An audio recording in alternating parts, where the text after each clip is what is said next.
అందరికీ నమస్కారం. నేను మీ జగన్మోహిని.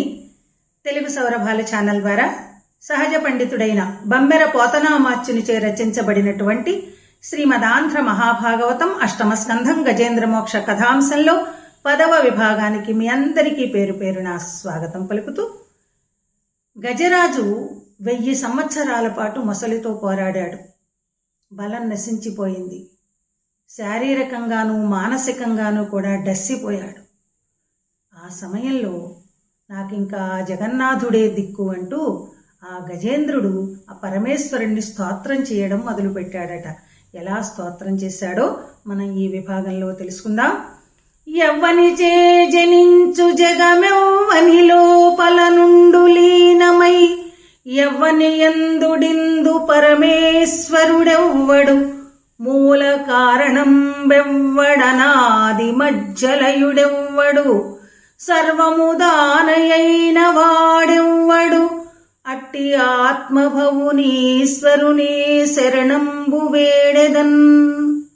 ఈ చరాచర జగత్తు కూడా యవ్వనిచే జనించు, ఎవరి చేత సృష్టించబడుతోందో, జగమెవ్వని లోపల నుండు, ఎవనిలో ఈ ప్రపంచమంతా కూడా లీనమై ఉందో, ఎవరి చేత ఇదంతా కూడా లయం చేయబడుతోందో, దీనికంతటికీ మూల కారణం ఎవరో, ఆది మధ్యాంతరాలు లేనటువంటి ఆ పరమేశ్వరుడెక్కడున్నాడో కదా, ఆ పరమేశ్వరుణ్ణే నేను ధ్యానిస్తున్నాను అని వేడుకుంటోంది.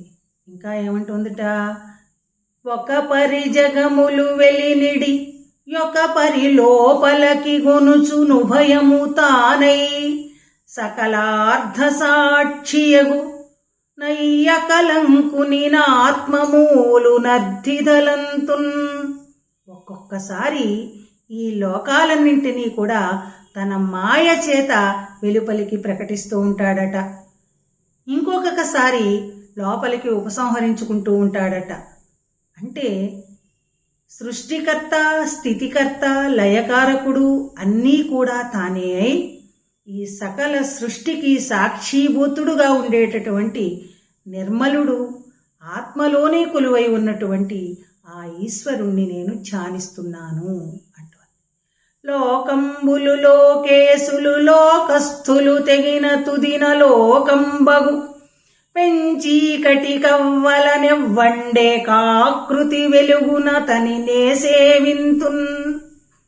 ఈ లోకములు, లోకపాలకులు, సకల జీవరాశులు అన్నీ నశించిపోయి చివరికి ఈ చరాచర జగత్తును చీకటి ఆవరించినా కూడా ఆ చీకటికి అవతల ఎవరైతే ఒకే ఒక ఆకృతితో వెలుగొందుతూ ఉంటాడో అటువంటి పరమేశ్వరుడే నాకు దిక్కు.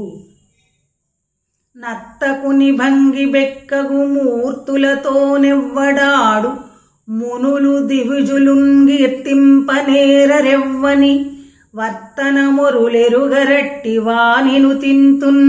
అనేక రూపాలలో అనేక అవతారాలెత్తి తన నటనతోటి ఈ ప్రపంచాన్ని నడిపిస్తూ ఉంటాడో, తన ప్రవర్తనను మునీశ్వరులు, దేవతలు సైతము తెలుసుకోలేరు.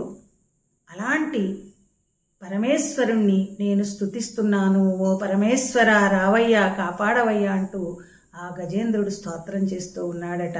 ఆ సమయంలో ఏం జరిగిందో మరొక విభాగంలో తెలుసుకుందాం. ఈ వీడియో కనుక మీకు నచ్చినట్టయితే లైక్ చేయండి, షేర్ చేయండి, సబ్స్క్రైబ్ చేయండి. మరో మంచి విభాగంతో మీ ముందుంటాను. ఈ వీడియోలో చెప్పినటువంటి 4 పద్యాలు కూడా చిన్నారులందరూ చక్కగా నేర్చుకుంటారని ఆశిస్తూ ధన్యవాదాలు.